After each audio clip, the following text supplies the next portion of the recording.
আসসালামু আলাইকুম রহমতুল্লাহি ওয়া বারাকাতুহু। নাহমাদুহু ওয়া নুসাল্লি আলা রাসূলিহিল কারীম, আম্মা বা'দ। সম্মানিত উপস্থিতি, আমরা বিগত সপ্তাহে আলোচনা করেছিলাম যে ফরজ সালাতের পরে যে কয়েকটি আমল করতে হয়, সুন্নতি আমল রয়েছে, কয়েকটি আজকার সম্পর্কে আলোচনা করেছিলাম। প্রায় 6টি জিকিরের বাক্য নিয়ে আলোচনা করেছিলাম। এরপর আজকে আলোচনা করব যে সকাল এবং সন্ধ্যায় বেশ কিছু দোয়া পাঠ করতে হয়। তো বিশেষ করে যে সকল দোয়ার ফজিলত বর্ণিত হয়েছে সেই সকল কয়েকটি দোয়ার ফজিলত বর্ণনা করব। তাহলে সকাল সন্ধ্যায় বলতে ফজর থেকে নিয়ে ফজরের সালাতের পর থেকে নিয়ে শুরু করে সূর্য ওঠা পর্যন্ত এই সময়ে, আর সন্ধ্যার দোয়া বলতে আসর থেকে নিয়ে মাগরিব হওয়ার পূর্ব পর্যন্ত এই সময়ে যে জিকিরের বাক্যগুলো পাঠ করতে হয় সেই বাক্যগুলোই মধ্য থেকে শুধুমাত্র ফজিলত বর্ণিত হয়েছে সেইগুলার নিয়ে আলোচনা করব। তো এর মধ্যে প্রথমটি হলো লা ইলাহা ইল্লাল্লাহু ওয়াহদাহু লা শারীকা লাহু লাহুল মুলকু ওয়া লাহুল হামদু ওয়া হুয়া আলা কুল্লি শাইইন কাদির। এই বাক্যটি সকাল এবং সন্ধ্যায় 10 বার করে পাঠ করতে হবে। 10 বার করে যদি কেউ পাঠ করে, রাসূল সাল্লাল্লাহু আলাইহি ওয়াসাল্লাম বলেন, যদি কেউ সকালে পাঠ করে তাহলে কুতিবা লাহু মিআতু হাসানা ওয়া মুহিয়া বিহা মিআতু সাইয়্যা ওয়া কানাত লাহু আদলু রাকাবা ওয়া হুফিদা লাহু বিহা মিন ইয়াউমিহি হাত্তা ইউমসিয়া। যে যদি কোনো ব্যক্তি এই বাক্যটি সকালে পাঠ করে 10 বার, তাহলে তার আমল নামায় 100টি সওয়াব লিপিবদ্ধ করা হয় এবং তার আমল নামা থেকে 100টি পাপ মুছে ফেলা হয় এবং তাকে একটি দাস আজাদ করার সমান সওয়াব দান করা হয় এবং তাকে সন্ধ্যা পর্যন্ত নিরাপত্তা দান করা হয়। তাহলে এই 4টি ফজিলত, তাহলে 100টি সওয়াব দান করা হবে 10 বার পাঠ করলে সকালে। এরপর তার আমল নামা থেকে 100টি পাপ মোচন করে দেওয়া হবে এবং একটি দাস আজাদ করার সমান সওয়াব দেওয়া হবে। এরপর তাকে সারা দিন অর্থাৎ সন্ধ্যা পর্যন্ত তাকে নিরাপত্তা দান করা হবে শয়তানের ওয়াসওয়াসা, কুমন্ত্রণা, বালা মুসিবত ইত্যাদি থেকে আল্লাহ তাআলা তাকে হেফাজত করবে। এরপর সন্ধ্যায় যখন সে পাঠ করবে, এটা 10 বার, সন্ধ্যায় বলতে আসর থেকে নিয়ে মাগরিব এই সময়ের মধ্যে যদি কোনো ব্যক্তি পাঠ করে 10 বার, তাহলে অনুরূপ একই সওয়াব দান করা হবে। তাহলে সর্বমোট সকাল সন্ধ্যায় 2 বার যদি কেউ পাঠ করে, তাহলে তার আমল নামায় 200টি সওয়াব দান করা হবে, তার আমল নামা থেকে 200টি পাপ মুছে ফেলা হবে এবং তাকে সারা দিন তথা সকাল সন্ধ্যা রাত সব সময় তাকে নিরাপত্তা প্রদান করা হবে এবং তাকে 2টি দাস আজাদ করার সমান সওয়াব দান করা হবে। দাস আজাদ করার সওয়াব হলো, রাসূল সাল্লাল্লাহু আলাইহি ওয়াসাল্লাম বলেন, মা মিন মুসলিমিন আতাকা রাকাবাতান মুসলিমা ইল্লা আতাকাল্লাহু বিকুল্লি উযবিন মিনহু উযবাম মিনান নার হাত্তা ফারজাহু বিফারজি।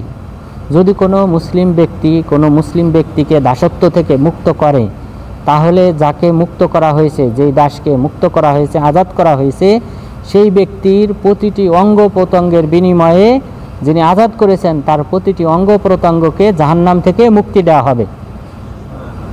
তার মানে যদি কোনো ব্যক্তি একজন দাস আজাদ করে, তাহলে তাকে জাহান্নাম থেকে মুক্তি দান করা হয়। তাহলে আমরা যদি সকালে পাঠ করি, একটা দাস আজাদ করার সমান সওয়াব তথা জাহান্নাম থেকে মুক্তি পাবো, আবার সন্ধ্যায় যখন পাঠ করব তখনও একটি দাস আজাদ করার সমান সওয়াব তথা জাহান্নাম থেকে মুক্তি পাবো। তো আল্লাহ তাআলা যেন আমাদেরকে এই আমলটা করার মাধ্যমে জাহান্নাম থেকে মুক্তি পাওয়ার তৌফিক দান করেন এবং জান্নাতুল ফিরদাউসে যাওয়ার তৌফিক দান করেন, আমিন। এরপর আমাদের যে দ্বিতীয় বাক্য যেটা পাঠ করতে হবে সেটা হলো সাইয়্যিদুল ইস্তিগফার।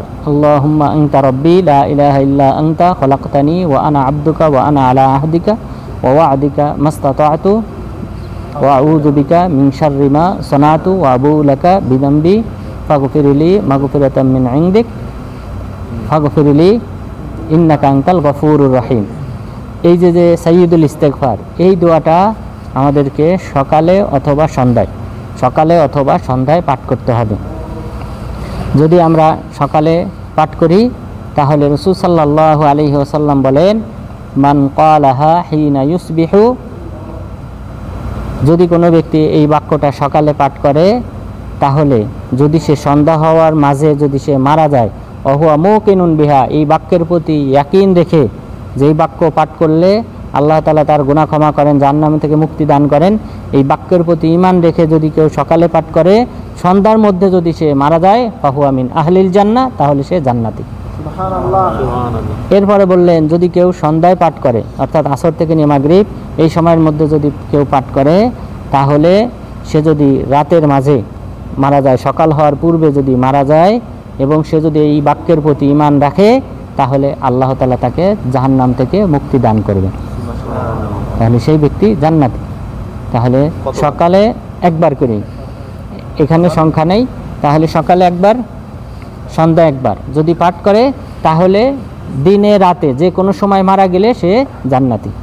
যেমন আমরা গত সপ্তাহে আলোচনা করেছিলাম আয়াতুল কুরসি সম্পর্কে, যে 5 ওয়াক্ত ফরজ সালাতের পরে কেউ আয়াতুল কুরসি পাঠ করলে, তাহলে তার জান্নাতে যাওয়ার মাঝে বাধা হলো মৃত্যু, অর্থাৎ মৃত্যুবরণ করলে সে জান্নাতি।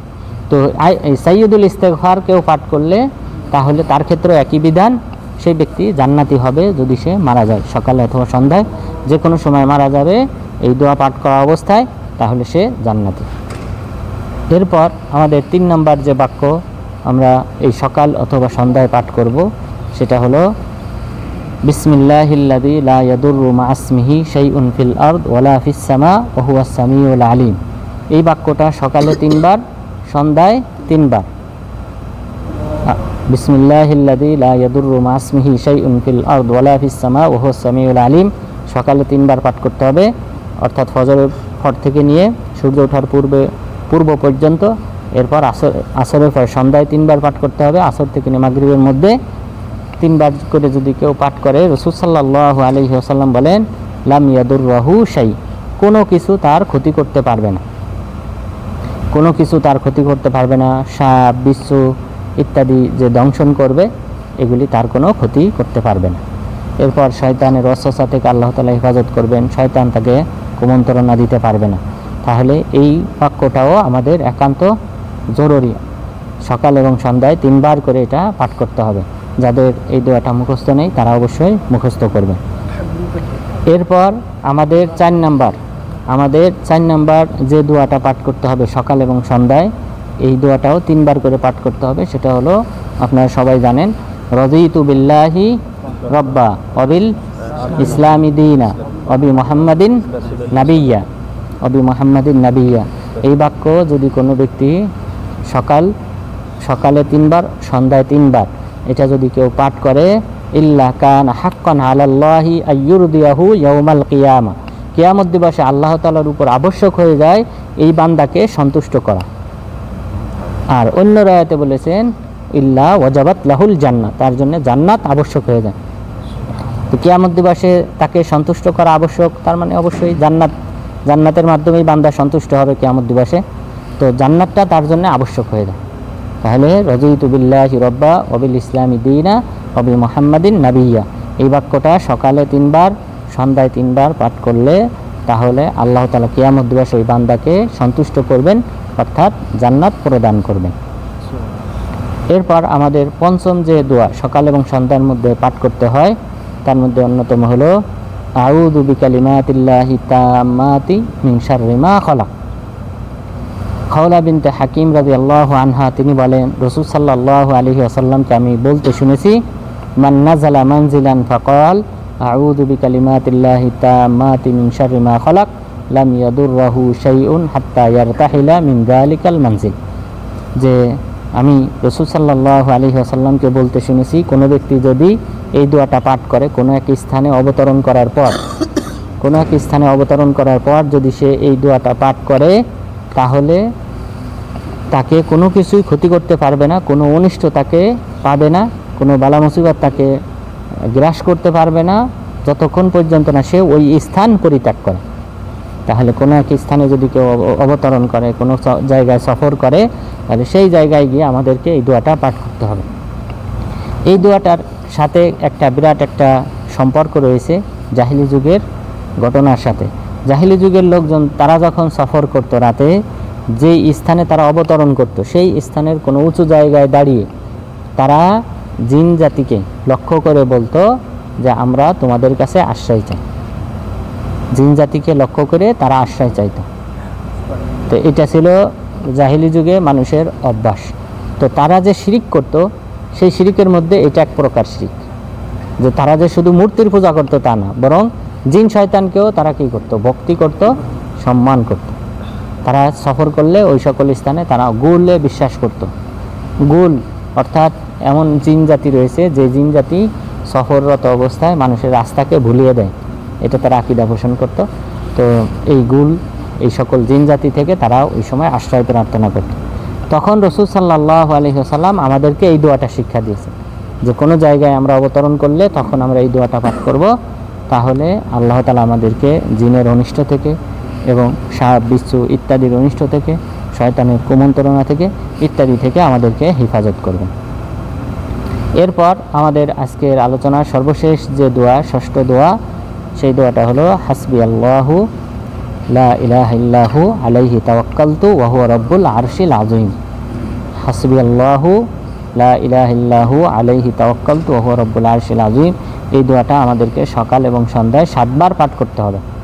7 বার। কোনো ব্যক্তি যদি 7 বার পাঠ করে তাহলে রাসূল সাল্লাল্লাহু আলাইহি ওয়াসাল্লাম বলেন, ইল্লা কাফাহুল্লাহু আযজা ওয়া জাল্লা আম্মা আহাম্মাহু, যে 7 বার করে পাঠ করলে আল্লাহ তাআলা ওই বান্দা যে সকল দুশ্চিন্তাগ্রস্ত রয়েছে সেই সকল দুশ্চিন্তা থেকে আল্লাহ তাআলা তাকে হেফাজত করবেন।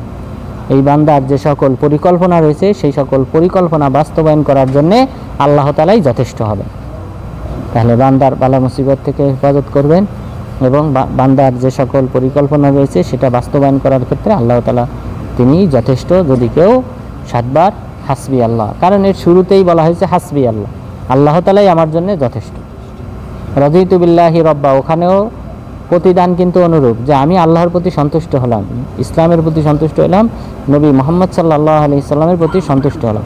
প্রতিদানও আল্লাহ তাআলা কিয়ামত দিবসে অনুরূপ দেবেন, যে এই বান্দাকে সন্তুষ্ট করাটা আবশ্যক হয়ে যায় আল্লাহর উপর, অর্থাৎ জান্নাত দান করাটা আবশ্যক হয়ে যায়। তো এইভাবে আল্লাহ তাআলা প্রতিদান দান করবেন। তো আল্লাহ তাআলা যেন আমাদের সবাইকে এই যে 6টি দোয়ার কথা বললাম, এই 6টি দোয়া পাঠ করার মাধ্যমে এই যে সকল ফজিলতের কথা আলোচনা করলাম, এই সকল ফজিলত অর্জন করার তৌফিক দান করেন। আমিন। ওয়া সাল্লাল্লাহু আলা নাবিয়্যিনা মুহাম্মদ ওয়া আলা আলিহি ওয়া সাহবিহি আজমাইন।